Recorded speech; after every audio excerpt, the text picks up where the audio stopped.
New York Democratic Governor Kathy Hochul commented on whether or not she will rehire staffers that were fired during a since-repealed vaccine mandate. Let's watch.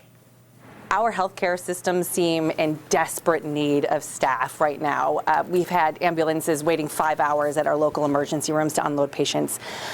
The hospitals, the nursing homes say they're waiting for DOH guidance on whether they can hire any of those workers back. What's the latest with that? Well, we're considering all our options with respect to the litigation, so I can't comment on that.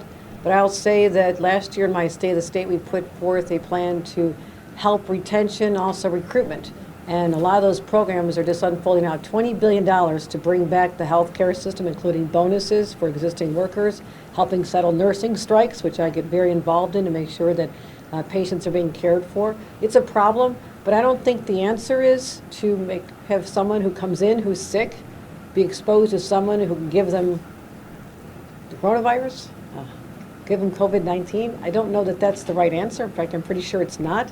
So we're exploring our options. But I think everybody who goes into a healthcare facility or a nursing home should have the assurance, and their family members should know, that we have taken all steps to protect the public health, and that includes making sure those who come in contact with him at their time of most vulnerability, when they are sick or elderly, will not pass on the virus. We lost 34 New Yorkers yesterday. We have 4,000 active cases. This has not gone away as much as we wish it would. Couldn't there be other safety precautions, masking, other mechanisms in order to allow some of them back in? I mean, we're at crisis level here in our hospitals, in particular in nursing homes. I truly understand the challenge and the balance, and these are never easy decisions. But I cannot put people into harm's way, because when you go into a healthcare facility, you expect that you're not going to come out sicker than you went in. What she's saying makes no sense, though, because and she started to falter as she was saying it, I think realizing that what she was saying didn't make sense, because the vaccine does not, I've said it a million times, said it 1,000,001 times, does not stop you from passing on the virus. You can be vaccinated and contract COVID and infect someone else. If she's really, I understand that senior citizens, the most vulnerable people, maybe need a special protection. So that would lead, I think if you were following through that would lead you to say something like, maybe we need more regular testing. For the people. Yes. But the test tells you with greater certainty than whether you're vaccinated. The vaccine doesn't mean that. Yeah, it means maybe the people, the nursing home people ought to be vaccinated for their own good. I still wouldn't require it, but not the people handling them. Whether those people are vaccinated doesn't have anything to do with whether they're going to pass on COVID. It was a great follow-up question from the reporter there, who followed up saying, "Well, if that's your goal, what about masking?" I wish she had also said, "What about testing?" Kathy Hochul, I have no idea what she's talking about. This is a mindset from 2 years ago. It's really bizarre. And it is especially kind of craven for her to be making these arguments in the backdrop of the nursing home scandal that basically put her in the position to even be governor of New York, to try to kind of exploit sensitivities perhaps around special care for the elderly to continue to marginalize healthcare workers who were caught up in a policy that didn't make a lot of sense.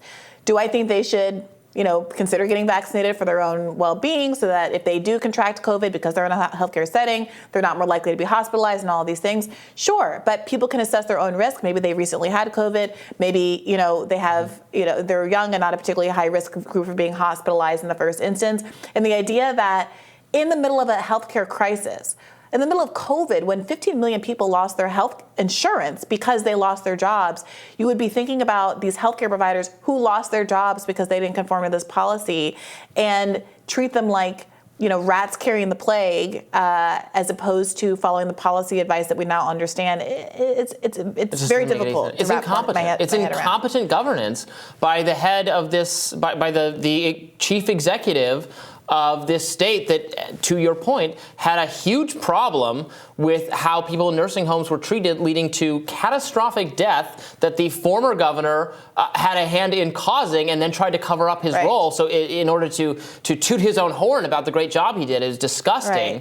So she should pay extra attention to this issue. What she's saying is just wrong. Everyone knows what she's saying is wrong. Also, she is someone who has kind of courted a more skeptical COVID audience by issuing those much maligned ads in the subway saying, oh, you can wear your mask up, you can wear your mask down, you can do whatever you want. And I know we feel differently about masking, but if we're talking about actually preventing the spread of COVID, and we're comparing vaccinations to masking, to weirdly stand your ground on wanting people who didn't want to get vaccinated to stay unemployed or not come back to work. Absolutely. But to be like, oh, everyone take your mask off on the subway, it makes absolutely no sense. Doesn't make any sense. Doesn't make any sense at all. But in other mandate news, House GOP freshmen boycotted a White House event in protest of the COVID-19 protocols required for attendance this week. The event was a reception for freshman House members. Representative Nick LaLota of New York said he declined the invitation because members are required to produce a negative COVID test 24 hours in advance and present other proof of vaccination or masking up and social distancing. Axios said this is an example of the broad Republican effort to have the administration's policies reflect President Biden's statement in September that the pandemic is over. I mean, turnabout is fair play. Biden did say the pandemic is over. A lot of people pushed back and thought that was a mistake. You heard Kathy Hochul in the initial segment kind of tiptoe around it, saying the pandemic isn't as over as we'd hope it was, seeming to realize halfway through her sentence that she's talking about all these people who are still dying. Right, she's going to use that in order to excuse not changing this policy she should change. But she knows that Biden's the pandemic is over, so and otherwise she's operating as if it is over. Exactly. Look, if Republicans don't want to go to this event because they don't want to follow this protocol, I think that's perfectly fair and fine, and they shouldn't do it. Look, I know we feel differently about masking. I think it's perfectly legitimate for people throwing an event to say that they want to maximize safety protocols. All of Congress is 70, is in a risk category because of their age. Basically, almost everybody in Congress. That's a problem in and of itself. It is, and I think it's legitimate for people to want to maximize safety precautions in a private event like this. If Republicans don't want to go, they don't want to go. I think that testing is a relatively minimal kind of compliance measure. If you don't want to mask, test. If you don't want to test, mask. But to basically say, unless it's laissez-faire, I don't want to go. I mean, okay, but you don't have to go. I guess you're not going to go. I don't know. What do you think? I certainly prefer testing to. I've always said that. I don't find testing very invasive compared to the other things. I've made clear I don't enjoy wearing masks personally. I don't care if other people do. I don't want to wear them, and I would seriously consider not going to an event if I was going to be made to wear a mask. I personally wouldn't care if they wanted me to get tested. If other people feel differently, that's fine. Then they don't have to go. And I wonder how much it does feel a little performative because I wonder what other kinds of. I wonder what COVID protocols are still going on at the White House. Do you have any idea? Are they still all regularly tested? They don't seem to. I don't think they mask with any regularity. I mean, I think the hypocrisy of it is a problem, but also and they're clearly socializing and doing. I mean, we know that's going on for all of our political people. But I'm a little conflicted on that because I do think that there are times where you make calculated risks for yourself. Mm-hmm. Just because, let's say, you got married in the last 2 years and you didn't want to wear a mask at the altar, and someone gets a picture of you not wearing a mask at the altar, doesn't mean that you should be forced to, go to a Super Bowl game unmasked in a crowd of thousands of people. Do you know what I mean? You can take the risk for the things that are important to you and hope that the risk is minimized in other lower stakes situations. And it's true on the other end, right? Democrats who still think that it's too risky to go to this event can also choose not to go to this event or stay masked the whole time. I don't know if there's snacks and drinks, but they can just put them in their pocketbook and eat them when they get home, which is a strategy that if there are no drinks, I wouldn't go. Except, although I'm doing dry January, and I've made it almost for the whole month now. Has it been hard? It actually hasn't been that hard. Good. I know people are like, I can't believe you're not struggling with this. I'm like, no, I'm not struggling with it. It's not that hard. Good for you for I proving. recommend it to everyone. I quit if I want it. It's actually true. And you've been going to the gym every day. I haven't missed a day since I think the Christmas time is when I started this actually. Very good. Yeah. Well, we're doing self-improvement in 2023. One more note on that event for incoming members. I understand that George Santos did not attend. Says he had other things to do. Yeah, I heard that they couldn't trust if he actually tested or not. When he said he tested, I'm just kidding.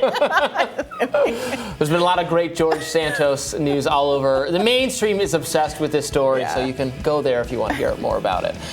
For us on Rising, that does it for today. Tomorrow, Reason Magazine's Liz Wolfe will be back, and we'll get into some of the biggest news going on with her. Be sure to like, share, and subscribe so you never miss any content. And for those of you who prefer to listen while on the go, we are now available anywhere you listen to podcasts. Take care.